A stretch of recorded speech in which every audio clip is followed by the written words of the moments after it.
¿Qué tal? ¿Cómo están? Qué gusto que nos acompañen aquí en Expedientes TVC. Hoy vamos a hablar de esto, del continente dormido. Y ya se debe de imaginar usted quiénes están en ese continente. México, por supuesto. Y qué mejor momento para hablar en medio de esta crisis económica interna y de este momento de crisis de relación entre México y los Estados Unidos, comercialmente hablando, que hoy hablar con Alberto Padilla, periodista, colega, analista económico, ampliamente conocido, por supuesto. ¿Cuántos años en CNN? En CNN 15. Fíjate nada más. Fundador. Fundador, claro. CNN español, obviamente. Bueno, yo soy fundador de ECO, ya Bueno, estamos a la par. Ahí estamos. Así es de que, bueno, bienvenido, Alberto. Un gusto tenerte muchísimo. en Expedientes. Gracias por la oportunidad. Dime una cosa, es una pregunta que tiene una respuesta implícita, pero vale la pena que nuestro auditorio lo entienda. ¿Por qué el continente dormido? ¿Cuál continente?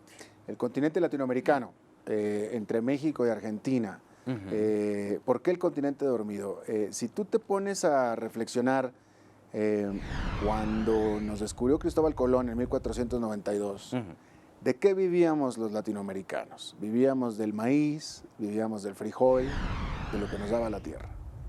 Más de 500 años después, en pleno siglo XXI, en el 2017, ¿de qué vivimos los latinoamericanos? De lo mismo. Échale el cobre, échale el petróleo, pero vivimos de lo que nos da la tierra. Entonces llevamos 500 años o más haciendo lo mismo, pretendiendo un resultado diferente, que es salir del subdesarrollo. Entonces estamos dormidos en nuestros commodities, estamos dormidos en esa, ¿no?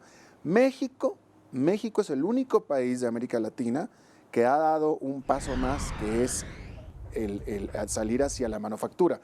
Yo en el libro hablo de que en Latinoamérica hemos sido expertos en administrar la tierra, hemos sido expertos en administrar nuestros recursos naturales, pero sin embargo hemos sido incapaces de utilizar los dos únicos recursos naturales que más abundancia tenemos, ese es uno, talento, y que nos van a llevar realmente al subdesarrollo, que es las manos del latinoamericano.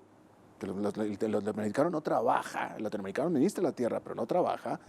México sí ha logrado llegar a ese punto en el usar las manos, pero el determinante es usar el otro recurso natural muy importante, que es el cerebro que tú mencionabas. Y ahí sí México no lo está haciendo, y América Latina mucho menos. Entonces ahí estamos dormiditos. Ahora que mencionas el tema del talento, de la capacidad, de los conocimientos, de las habilidades que tienen muchos mexicanos, muchos latinoamericanos, lo vemos en muchos países del mismo América del Norte, de Estados Unidos, de Canadá, en Europa. Vemos mexicanos, vemos latinos en grandes empresas, con grandes logros, con inventos importantes, y que aquí simple y sencillamente ni siquiera los conocemos. Bueno, porque no hay el terreno fértil. O sea, yo te aseguro que en América Latina, no nada más en México, en toda América Latina hay muchos Mark Zuckerbergs, hay muchos Steve Jobs, etcétera, pero que están ahora lavando vidrios, ¿verdad?, e inflando llantas, porque no están en el ambiente correcto. No se les apoya. No se les apoya, no se les descubre, no tienen cómo aplicar su talento, simplemente no existe. ¿Por qué razón nos quedamos parados, rezagados todo el continente? Yo veo visos muy claros de una enfermedad holandesa, ¿no? De un Dutch disease, ¿no? Estamos dormidos en nuestros commodities, estamos muy a gusto con nuestros recursos naturales. Con esto tengo, ¿para qué hago más? Exactamente. Yo veo mucho de eso. Y por otra parte, efectivamente, una muy clara falta de liderazgo político, ¿verdad? No hemos tenido un liderazgo político con el poder suficiente, la legitimidad suficiente para poder avanzar. Hemos tenido muchos presidentes en América Latina que han tenido la visión clara de que hay que hacer reformas económicas para poder avanzar y todo, eso no ha faltado, pero a la hora de implementarlo ya políticamente no resulta, se mueren los proyectos en los congresos. Como es el caso más reciente de México, ¿no? ¿También? Las reformas estructurales, que ahí están, sí, muy llamativas, pero que no avanzan. Bueno, no ofrecen nada. Al final creo que es un claro problema de liderazgo a nivel continental. O sea, en todas partes ha sido lo mismo, ¿no? No se logra avanzar. Y y nos quedamos dormidos, nos distraemos Cada vez que está el ciclo al alza de los recursos naturales, que la última que tuvimos fueron los primeros 10 años de este siglo, ahí sí ya nadie dice nada porque todo el mundo está muy a gusto. Como está fluyendo el dinero, entonces no pasa nada, ¿no? Cuando debería de pasar es en las circunstancias en las que estamos ahora, cuando el ciclo cae, cuando los recursos naturales, los precios caen, y es cuando entramos nosotros en recesiones económicas o en desaceleramiento, ahí es cuando verdaderamente deberíamos de ponernos a pensar, oye, hay que ponernos a hacer algo para que no nos vuelva a pasar esto de caer en el ciclo, y ni siquiera ahí lo hacemos. Me hiciste recordar aquel momento en el que el presidente de México, que no voy a mencionar, no tiene ningún sentido, ahora nos vamos a dedicar a administrar la riqueza, ¿no? La abundancia. López Portillo. Y finalmente el petróleo hoy es nuestra peor complicación para avanzar y para crecer. Pero fíjate que sí, pero lo de López Portillo es tan solo un ejemplo que se repite en toda América Latina. Eso es lo que nos hace estar dormidos en nuestros recursos naturales. Pero fíjate que mientras que México es el único país manufacturero de América Latina, es el único, no hay otro país en América Latina que haya logrado dejar de depender primordialmente de los commodities o de los recursos naturales como México. México vive ahora fundamentalmente de lo que generan las manos de los mexicanos, de las manufacturas, después del turismo y después las remesas, que bueno, no es lo ideal, pero es una buena fuente de ingresos, y después viene el petróleo. El gran problema que tiene México es que mientras que el país ha diversificado su planta productiva, el gobierno no ha diversificado su fuente de ingresos. El gobierno es el que depende del petróleo. Y eso es lo que tiene hundido al gobierno o en problemas a las finanzas públicas. Y de paso a la sociedad. Y con ello la sociedad, pues no puedes tener un gobierno insano y con una sociedad sana, ¿no? Así es que es un problema muy grande. Y por otro lado, mientras que México está muy diversificado en su planta productiva, no ha logrado diversificarse en su mercado, porque su único mercado es Estados Unidos. Así es. Y bueno, ese es otro tema también. Pero es un tema fundamental y que lo hemos estado machacando mucho a raíz de la llegada de Donald Trump y sus amenazas y la posibilidad de que se termine el Tratado de Libre Comercio de América del Norte.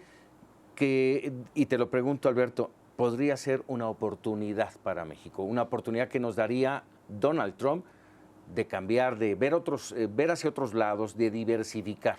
Sí, todo problema trae oportunidades, ¿no? Pero también yo diría dos cosas. Y tú no creo que te vayas a acordar de esto porque eres muy joven, pero cuando Estados Unidos y México eran antagónicos, ¿no? En la década de los 60, 70, 80, cuando había esta abierta animadversión y que no había tratado de libre comercio, Estados Unidos ya era el mercado más importante para México. Entonces, si se fuera a derogar el Tratado de Libre Comercio, la realidad es que Estados Unidos va a seguir siendo el mercado más importante para México. Con otras condiciones. Con otras condiciones, pero así va a seguir siendo, ¿no? Eso es por un lado. Por otro lado, yo pondría mucho cuidado, mucha atención en el hecho de que hasta ahora Donald Trump ha sido puro blofeo, ha sido puro bla, bla, bla. No ha hecho nada. Y yo apostaría que no va a hacer nada tampoco. Y no lo van a dejar. Es puro bully, exactamente. Entonces, si yo como mexicano en México, porque soy un mexicano que no vivo en México. Eres regio. Regio. Que le pone una distinción, ¿no? Sí, claro. Tengo que decirlo, ¿no? No es cierto, pero yo como mexicano y que me siento mexicano, pero también latinoamericano y como alguien que vive en Estados Unidos hace ya 2 décadas, yo te puedo decir que del dicho al hecho, en el caso de Trump hay un gran trecho. Entonces, yo lo tomaría más frío, yo esperaría a ver qué hace, porque hasta ahora no ha hecho absolutamente nada, que va a estar mucho más distraído y ocupado limpiando sus propios problemas y sus propios errores que el tiempo que va a tener para poder seguir molestando a México, cuando menos en los hechos, ¿no? Eso es por un lado. O sea, realmente no creo que vaya a ser gran cosa, sinceramente. Por otro lado, que haga el muro, hombre, pues que lo haga. Que lo haga. Pues, anda, hazlo. No lo vamos a pagar. Ya sé que no lo vamos a pagar, no tiene cómo hacernos pagarlo. Que haga el muro, pues que nos importa, hombre, ¿no? Dejemos de ofendernos tanto porque haga el muro. Es como si el vecino nosotros quiere hacer una barda. Pues haz la barda, hombre, pues ya, ¿cuál es el problema? Ni me quita ni me da. Es tu barda, págala, hazla como quieras. Hombre, ni me quita ni me da. Entonces, claro. No nos preocupemos tanto por eso. Y no creo, como tú decías, no lo van a dejar. O sea, no creo que, definitivamente no lo van a dejar. O sea, a mí nadie me va a convencer que los presidentes de las grandes empresas Ford, General Motors, las empresas de Silicon Valley, los gobernadores y los congresistas de los estados afectados, Texas, Nuevo México, los grandes intereses económicos, todos ellos tienen infinitamente más peso y más manejo dentro de Washington que Trump. Trump es un outsider, Trump no sabe nada de Washington, Trump ni siquiera es republicano. Ni siquiera es republicano. Y cada uno de estos que te acabo de mencionar tienen mucho más capacidad política y mucho más contactos con el Partido Republicano que Trump. Así es que, o sea, no hay manera. Ahora, está abriendo finalmente, a base de declaraciones y de Twitter, se está abriendo muchas puertas de animadversión y de conflicto. O sea, ya se conflictuó de alguna manera con Rusia, se va a conflictuar con China, con Corea del Norte. O sea, no es cosa menor. No, o sea, los problemas hasta este momento que hemos estado viendo han sido hechos por él mismo. Por él mismo. Y filtrados por gente que él creía que estaba con él. ¿Me entiendes? O sea, está causando demasiados problemas para demasiada gente hasta este momento. Hasta este momento, te digo, me parece a mí que va a estar más distraído, más ocupado, tratando de tapar los agujeros que él mismo hizo. Está en simplemente hablando, y acá estamos hablando más de lo que ha hecho con Rusia, claro, y nada más. Pero si empieza a atacar a México, va a atacar demasiados intereses legítimos, ¿no? Demasiadas empresas demasiado grandes, demasiada gente, demasiados empleos americanos con demasiado poder dentro de Washington que no lo van a dejar hacer. O sea, no lo van a dejar. Gran parte de la oposición que en este momento está teniendo con lo de Rusia viene por parte de los propios republicanos. Los republicanos no quieren a Putin. Los republicanos no quieren a Putin. Y este estaba aparentemente mucho más relacionado con Putin que lo que creíamos. Ya lo que creíamos. Entonces, yo no tendría, como mexicano, no me preocuparía mucho por lo que vaya a hacer, francamente. Pero finalmente sí nos debemos de preocupar por esa diversificación económica y comercial. Tenemos un panorama y un mapa comercial amplísimo. Mira, si yo fuera gobierno de México en este momento, o sea, me parece que México, el gobierno de este país, ha desaprovechado muchísimo las grandes oportunidades de imagen que les ha dado Trump, ¿no? Si yo fuera Enrique Peña Nieto y con el descrédito y la impopularidad que tiene, porque esa es una realidad de las cosas, no voy a necesariamente criticar su gestión como gobernador, como gobernante, pero su gestión como comunicador y como imagen ha sido desastrosa, ¿no? Tampoco me estoy publicitando para que me pida ayuda, pero vaya, la hubiera podido aprovechar todas estas oportunidades que le ha dado Trump para poder contestarle. O sea, es la primera vez que México está unido en torno a un presidente en contra de un objetivo que es Donald Trump. Pero entre muchas de las cosas que pudiera haber hecho, que pudiera haber, posiciones que pudiera haber tomado Peña Nieto en esta circunstancia, sería, por ejemplo, algo de lo que yo abro en el libro, ¿no? Hablando de América Latina, en este sueño que han tenido los bolivarianos, ¿no? Los socialistas del siglo XXI, de perseguir el sueño de Bolívar, de una Latinoamérica unida, etcétera. Y sobre todo ellos, ¿no? Los gobernantes de Venezuela y de Ecuador y de Bolivia, que ellos pregonan tanto la unidad latinoamericana. Yo en el libro digo, bueno, si tanto quieren ustedes la unidad latinoamericana y si tantos grupos forman, porque forman sus grupos, claro. Petrocaribe y el UNASUR, y hablan de el apoyo y de la unidad, etcétera, bueno, vamos a unirnos todos en un tratado de libre comercio. O sea, si vamos a ser hermanos, vamos a hacer un tratado de libre comercio en América Latina. El famoso ALCA. El ALCA, que Hugo Chávez lo mandó al carajo, al carajo, porque era una iniciativa de Estados Unidos, de Bill Clinton. Bueno, y en el libro lo hablo. Vamos a abrirnos comercialmente de México a Argentina, vamos a dejar fuera a Estados Unidos. Si el problema es Estados Unidos, dejémoslo fuera, abrámonos comercialmente todos. Sería una muy buena oportunidad para que México pudiera hacer eso en este momento. Vamos a retomar la zona del área de libre comercio de las Américas sin Canadá y sin Estados Unidos. Nada más, puros latinoamericanos. Sería muy bonito que México sería una buena bandera que México pudiera tomar, pero pues no veo que nada de esto se vaya a hacer. Alberto, vamos a hacer una pausa, pero vamos a regresar a hablar un poco más de este tema del ALCA y del TPP. Sí, señor. También importante y que no debe de morir. Pero bueno, regresamos aquí en Expedientes TVC. Estamos platicando del continente dormido, ¿no, Alcán? Ver la realidad, ver las cosas como son y seguir ejemplos que ahí están. Yo ya, te digo, yo no estoy descubriendo el hilo negro.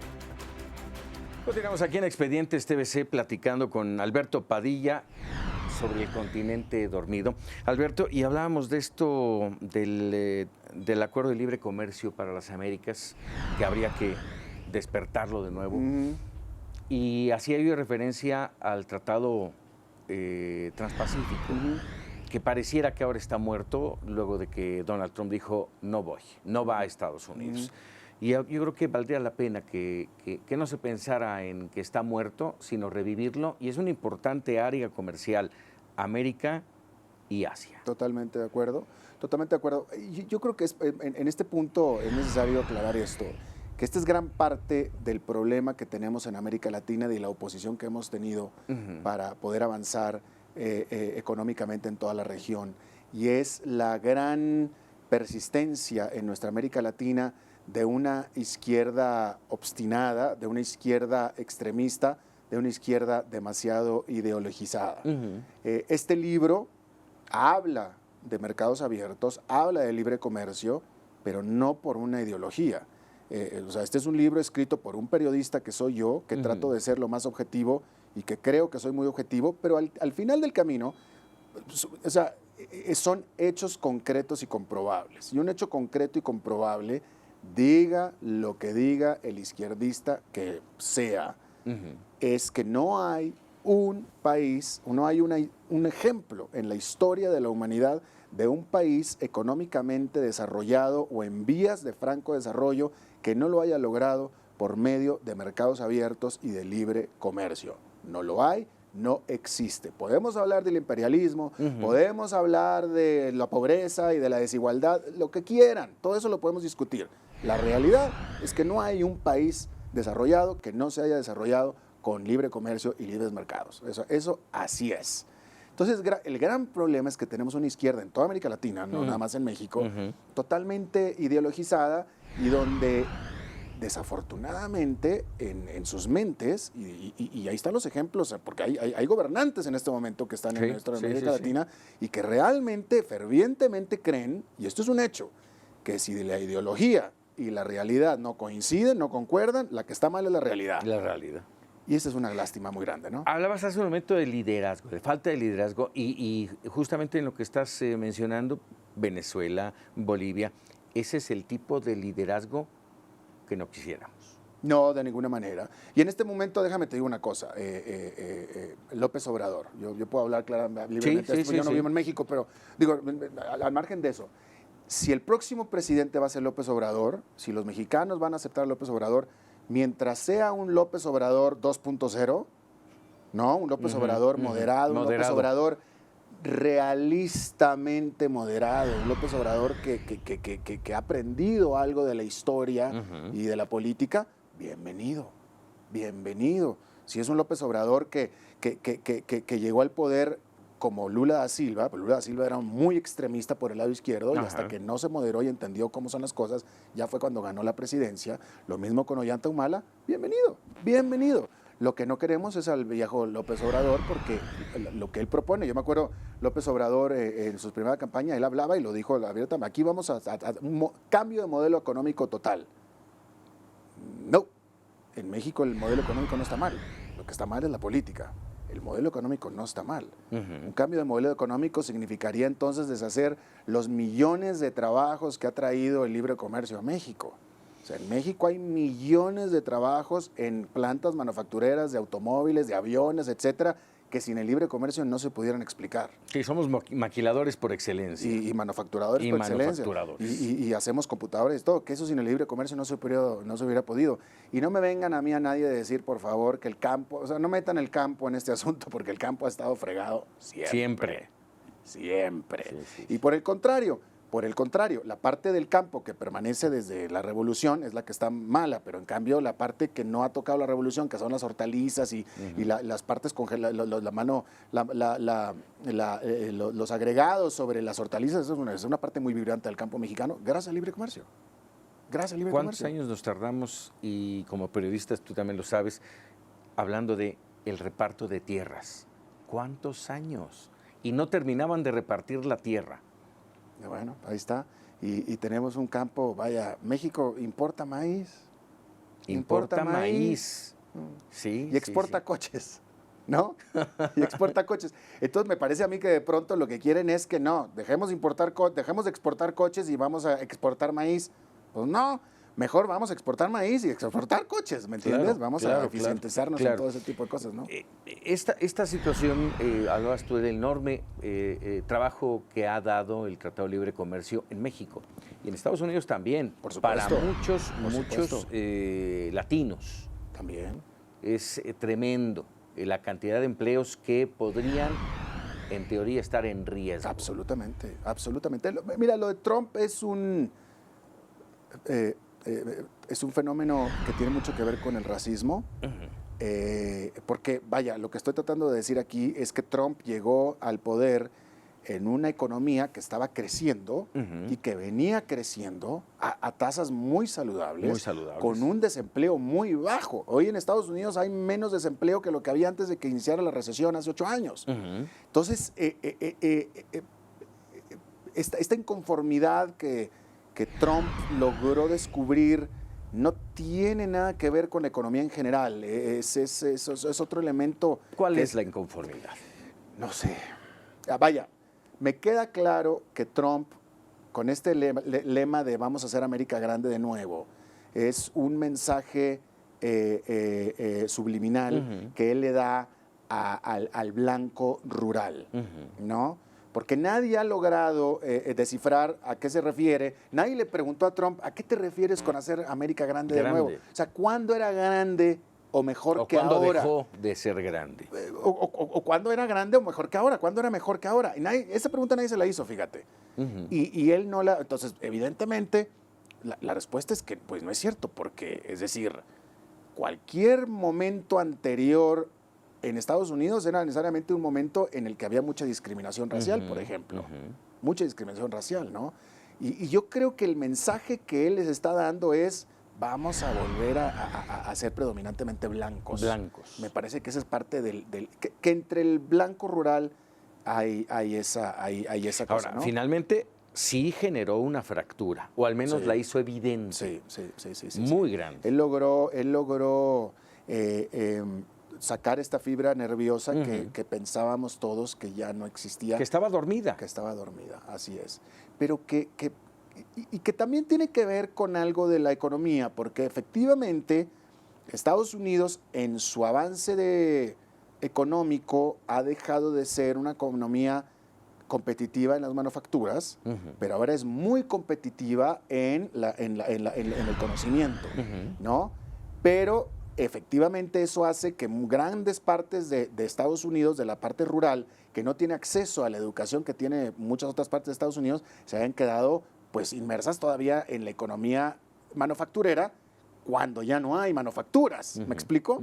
Entonces, hay un problema aquí porque, por un lado, las empresas de Silicon Valley, Apple, Microsoft, todas ellas están demandando y demandando ingenieros chinos y de la India, talento exterior, porque no lo encuentran en Estados Unidos, porque todos estos que votaron por Trump, pobrecitos, no tienen la educación que necesitan los de California, entonces por eso tienen que ir para allá. Entonces hay este problema en el que efectivamente hay una demanda importante de trabajos, pero que la mano de obra que está en este momento desocupada ahí no los puede proveer. Y sí hay un problema ahí. Dato final, Alberto, tengo ya escasamente 2 minutos.